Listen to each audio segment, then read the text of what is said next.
हिमाचल के कांगड़ा लोकसभा क्षेत्र से कांग्रेस प्रत्याशी आनंद शर्मा ने आज शिमला पहुंचकर कालीबाड़ी मंदिर में दर्शन किए। आनंद शर्मा ने कहा कि शिमला उनकी जन्मभूमि है और हिमाचल प्रदेश के साथ पूरा देश उनकी कर्म भूमि है। शर्मा ने कहा कि उन्होंने प्रदेश की जनता के लिए कई बड़े काम किए हैं। इनके बारे में आने वाले वक्त में विस्तृत ब्यौरा दिया जाएगा। आनंद शर्मा शनिवार को धर्मशाला में एक प्रेस कॉन्फ्रेंस भी करने वाले हैं। उन्होंने कहा कि कांगड़ा की चुनौती को हंसकर स्वीकार किया है और पार्टी के कार्यकर्ताओं के साथ मिलकर मजबूती से चुनाव लड़ा जाएगा।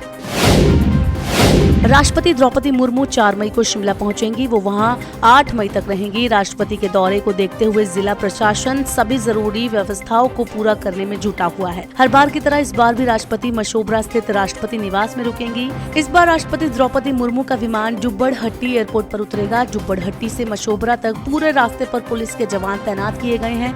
इसके अलावा ट्रैफिक को भी व्यवस्थित रखने के लिए सड़क किनारे खड़ी गाड़ियों को हटा दिया गया है। सड़कें खाली होने से लोगों को जाम से भी छुटकारा मिला है।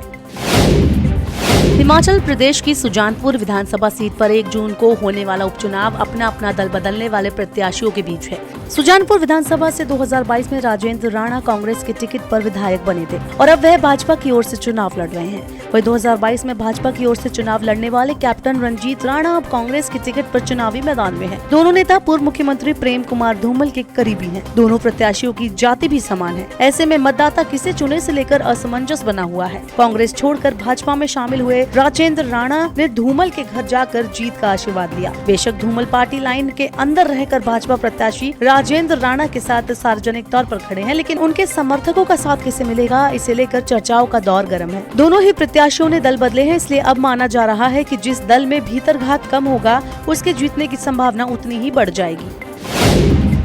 हिमाचल प्रदेश में सीएम सुखविंदर सिंह और उप मुख्यमंत्री मुकेश अग्निहोत्री नेता प्रतिपक्ष जयराम ठाकुर को घेरने की रणनीति बना रहे हैं। इसके तहत कांग्रेस ने भाजपा से 2 बार विधायक रहे किशोरी लाल को अपने पक्ष में कर लिया है। किशोरी लाल अपने साथ समर्थकों की टोली भी लेकर आए हैं। मंडी लोकसभा सीट पर कांग्रेस को अभी ऐसे ही और असंतुष्ट नेताओं की तलाश है जो कांग्रेस को ज्वाइन कर मजबूत बना सके।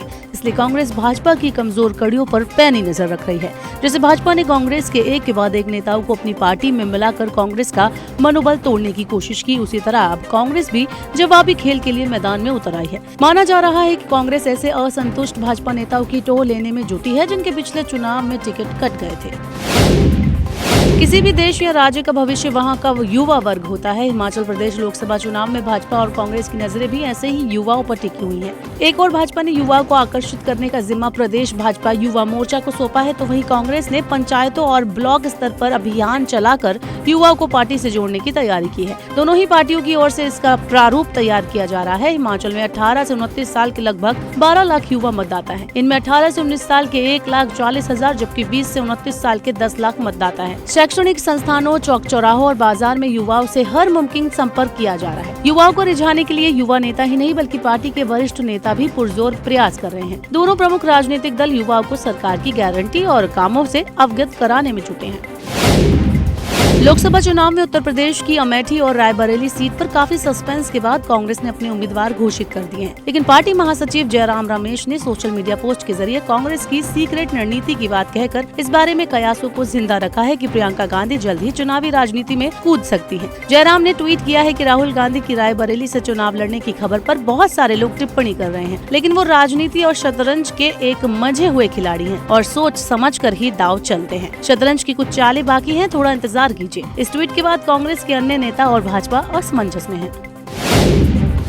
बढ़ती गर्मी से राहत के लिए घरों और ऑफिस में लंबे समय तक एसी चलाने पड़ रहे हैं। इस वजह से देश भर में बिजली की मांग बढ़ गई है। मांग बढ़ने से बिजली की कीमत भी बढ़ी है। पिछले 1 महीने के दौरान पावर एक्सचेंज पर बिजली की कीमतों में 25% की बढ़ोतरी देखी गई है। 2 मई को इंडियन एनर्जी एक्सचेंज पर बिजली का दाम 5.8 रुपए प्रति यूनिट रहा, जो 1 महीने पहले 4.6 रुपए प्रति यूनिट था। अप्रैल में एक्सचेंज पर 9,044 मिलियन यूनिट का कारोबार हुआ, जो सालाना आधार पर 14% ज्यादा है।